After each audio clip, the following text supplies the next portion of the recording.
ಈ cake carrot ಹಲ್ವದಲ್ಲಿ ಮಾಡಿರೋದು ತುಂಬಾ ಸ್ಪೆಷಲ್ ಆಗಿತ್ತು.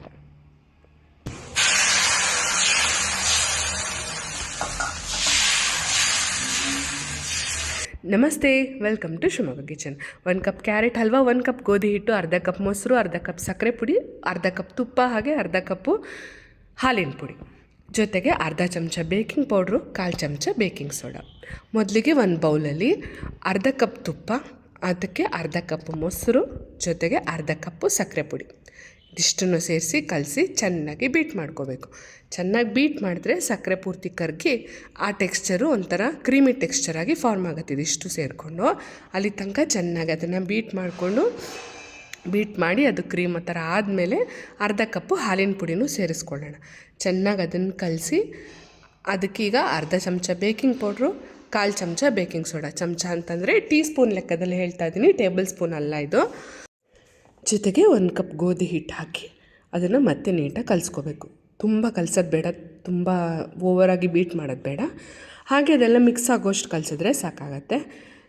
ಅದಕ್ಕೆ ಒಂದು ಅರ್ಧ ಕಪ್ಪು ಹಾಲು ಬೇಕು. ಹಾಲನ್ನು ಪೂರ್ತಿ ಒಂದೇ ಸರಿಗೆ ಹಾಕ್ಕೊಳ್ಳೋದು ಬೇಡ, ಚೂರ ನಿಧಾನಕ್ಕೆ ಹಾಕ್ಕೊಂಡು ಬ್ಯಾಟರ್ ಕನ್ಸಿಸ್ಟೆನ್ಸಿ ಎಷ್ಟಾಗುತ್ತೆ ನೋಡ್ಕೊಂಡು ಹಾಕೋಣ. ಯಾಕೆಂದರೆ ಕೆಲವು ಸರಿ ಗೋಧಿ ಹಿಟ್ಟು ಕೆಲವು ಸರಿ ಜಾಸ್ತಿ ಹಾಲು ಹಿಡಿಯುತ್ತೆ, ಕೆಲವು ಸರಿ ಕಮ್ಮಿ ಹಾಲು ಹಿಡಿಯುತ್ತೆ. ನೋಡಿಕೊಂಡು ಅದು ಅಂದರೆ ನೀರು ಎಷ್ಟು ಬೇಕೋ ನೋಡಿಕೊಂಡು ಅದನ್ನು ಕಲಿಸ್ಕೋಬೇಕು. ಈಗ ಅದಕ್ಕೆ 1 ಕಪ್ ಆಗೋಷ್ಟು ಕ್ಯಾರೆಟ್ ಹಲ್ವಾ ಸೇರಿಸ್ತಾ ಇದ್ದೀನಿ. ನಿಧಾನಕ್ಕೆ ಅದಿಷ್ಟನ್ನು ಮಿಕ್ಸ್ ಮಾಡಿಕೊಂಡು ಅದನ್ನು ಮೊದಲೇ ನಾನು ಒಂದು ಬೌಲ್ಗೆ ಬಟರ್ ಪೇಪರ್ ಹಾಕ್ಕೊಂಡು ಅದ್ರ ಮೇಲ್ಗಡೆಗೆ ಡ್ರೈ ಫ್ರೂಟ್ಸ್ ಎಲ್ಲ ಹಾಕ್ಕೊಂಡಿದ್ದೀನಿ. ನಿಮ್ಗೆ ಇಷ್ಟ ಆಗೋ ಡ್ರೈ ಫ್ರೂಟ್ಸ್ ಹಾಕ್ಕೊಳ್ಳಿ, ಅದೇನು ಕಂಪಲ್ಸರಿ ಇಂಥದ್ದೇ ಹಾಕಬೇಕು ಅಂತ ಇಲ್ಲ. ನಾನು ಚೆನ್ನಾಗಿ ಕಾಣಲಿ ಅಂತ ಪಿಸ್ತಾ ಬಾದಾಮ್ ಎಲ್ಲ ಹಾಕ್ಕೊಂಡಿದ್ದೀನಿ. ಅದನ್ನು ಈಗ ಇದಕ್ಕೆ ಟ್ರಾನ್ಸ್ಫರ್ ಮಾಡಿಕೊಂಡು ಇವತ್ತು ಏರ್ ಫ್ರೈಯರಲ್ಲಿ ಬೇಕ್ ಮಾಡ್ತಾಯಿದ್ದೀನಿ. ನಿಮ್ಮ ಹತ್ರ ಏರ್ ಫ್ರೈಯರ್ ಇದ್ದರೆ ಅದನ್ನು 180 ಡಿಗ್ರಿ ಸೆಲ್ಸಿಯಸ್ಸಲ್ಲಿ 10 ಮಿನಿಟ್ಸು ಫಸ್ಟೇ ಪ್ರೀ ಹೀಟ್ ಮಾಡಿಕೊಂಡು ಆಮೇಲೆ 160 ಡಿಗ್ರಿ ಸೆಲ್ಸಿಯಸ್ಸಲ್ಲಿ 20 ಮಿನಿಟ್ಸನ್ನ ಬೇಕ್ ಮಾಡೋಕ್ಕೆ ಇಟ್ಟಿದ್ದೀನಿ. ತುಂಬ ಚೆನ್ನಾಗಿ ಬರುತ್ತೆ. ಏರ್ ಫ್ರೈಯರ್ ಇಲ್ಲ ಅಂತಂದರೆ ನೀವು ಕಡಾಯಿಲಿ ಉಪ್ಪು ಬಿಸಿ ಮಾಡ್ಕೊಂಡು, ನಾನು ಲಾಸ್ಟ್ ಪ್ರೀವಿಯಸ್ಸಲ್ಲಿ 1-2 ಕೇಕ್ ತೋರಿಸಿದ್ದೀನಿ, ಆ ಥರನೂ ಅದನ್ನು ಮಾಡ್ಕೊಳ್ಬೋದು. ನೋಡಿ ತುಂಬ ಚೆನ್ನಾಗಿ ಬರುತ್ತೆ, ಸಾಫ್ಟಾಗಿ ಬರುತ್ತೆ. ಕ್ಯಾರೆಟ್ ಹಲ್ವಾ ಹಾಕಿರೋದ್ರಿಂದ ತುಂಬ ಡಿಫ್ರೆಂಟಾಗೂ ಇರುತ್ತೆ, ತುಂಬ ಡಿಲೀಷಿಯಸ್ ಆಗೂ ಇರುತ್ತೆ.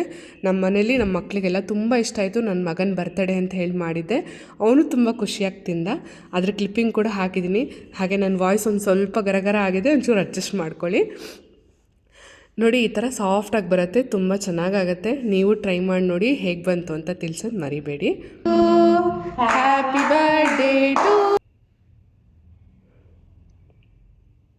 ಈಗ ಕ್ಯಾರೆಟ್ ಹಲ್ವಾ ಕೇಕ್ ನೋಡ್ಕೊಂಡ್ರಿ, ಆದರೆ ಕ್ಯಾರೆಟ್ ಹಲ್ವಾ ಹೇಗೆ ಮಾಡಿದೆ ಅಂತ ಈಗ ನೆಕ್ಸ್ಟ್ ತೋರಿಸ್ತೀನಿ. ಇದಕ್ಕೆ ನಾನು ಸಕ್ಕರೆ ಬೆಲ್ಲ ಏನೂ ಆ್ಯಡ್ ಮಾಡಿಲ್ಲ, ಸ್ಪೆಷಲ್ಲಾಗಿ ಕ್ಯಾರೆಟ್ ಹಲ್ವಾ ಮಾಡಿದ್ದೀನಿ. ಅದು ನೆಕ್ಸ್ಟ್ ಈಗ ಬರುತ್ತೆ, ಅದು ಯಾವ ಥರ ಬರುತ್ತೆ ಅಂತ ತೋರಿಸ್ತೀನಿ ನೋಡಿ. ಈಗ ಕೇಕ್ ಈ ಥರ ಬಂದಿತ್ತು, ತುಂಬ ಚೆನ್ನಾಗಾಗಿತ್ತು, ಸಾಫ್ಟಾಗಿ ಕೂಡ ಬಂದಿತ್ತು. ಜೊತೆಗೆ ಮೇಲ್ಗಡೆಗೆ ಐಸ್ ಕ್ರೀಮ್ ಆ್ಯಡ್ ಮಾಡ್ಕೊಂಡು ತಿಂತೀರಾ ಅಂದರೆ ಐಸ್ ಕ್ರೀಮ್ ಕೂಡ ಹಾಕ್ಕೊಂಡು ತಿನ್ಬೋದು. ಈಗ ನೋಡಿ ಕ್ಯಾರೆಟ್ ಹಲ್ವಾ ಹೇಗೆ ಮಾಡಿದೆ ಅಂತ ತೋರಿಸ್ತಾ ಇದ್ದೀನಿ. ಗಾಜರ್ ಸಿಗುತ್ತಲ್ವ, ಡೆಲ್ಲಿ ಕ್ಯಾರೆಟು, ಅದರಲ್ಲಿ ಮಾಡಿರೋದು ನಾನು. 3 ಲೋಟ ಆಗೋಷ್ಟು, 3 ದೊಡ್ಡ ಲೋಟ ಅಳತೆ ಆಗೋಷ್ಟು ಕ್ಯಾರೆಟ್ ತುರಿ ಇಟ್ಕೊಂಡಿದ್ದೀನಿ. ಅದಕ್ಕೆ ಮನೇಲಿ ಬೆಣ್ಣೆ ಕಾಯಿಸೋಕ್ಕೆ ಅಂಥೇಳಿ ಕೆನೆ ಕಲೆಕ್ಟ್ ಮಾಡಿರ್ತೀವಲ್ವ, ಆ ಕೆನೆ ಇಟ್ಕೊಂಡಿದ್ದೆ, ಅದನ್ನು ಆ್ಯಡ್ ಮಾಡ್ತಾಯಿದ್ದೀನಿ. ಒಂದು 3 ಸ್ಪೂನ್ ಆಗೋಷ್ಟು ಕೆನೆನೂ ಹಾಕ್ಕೊಂಡಿದ್ದೀನಿ ದೊಡ್ಡ ಸ್ಪೂನಲ್ಲಿ.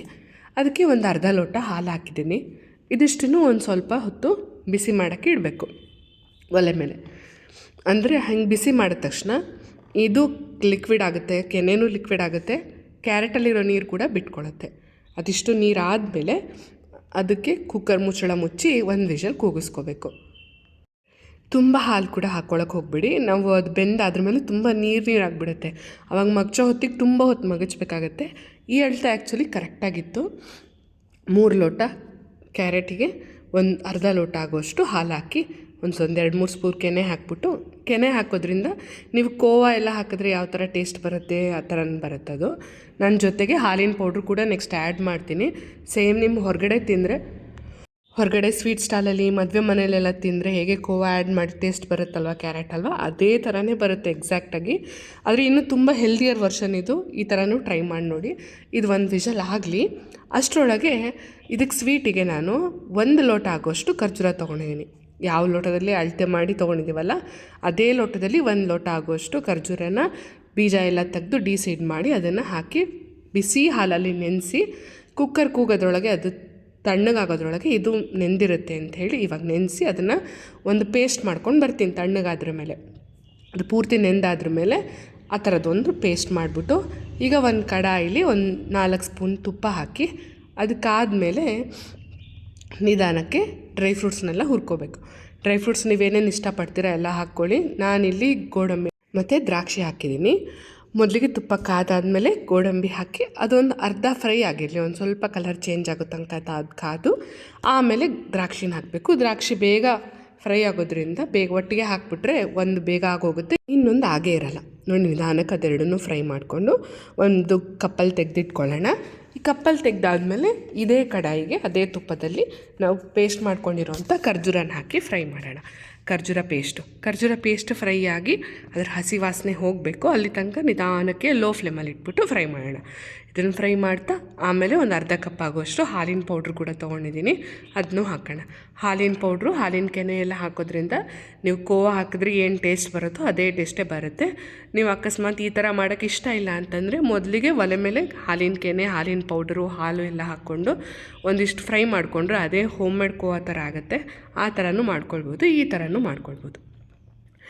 ಈ ಥರ ಇದಕ್ಕೆ ಹಾಲಿನ ಪೌಡ್ರ್ ಹಾಕಿ ಚೆನ್ನಾಗಿ ಅದೆರಡು ಮಿಕ್ಸ್ ಆಗಿ ಹಸಿ ವಾಸನೆ ಹೋಗೋ ತನಕ ಚೆನ್ನಾಗಿ ಫ್ರೈ ಮಾಡಬೇಕು.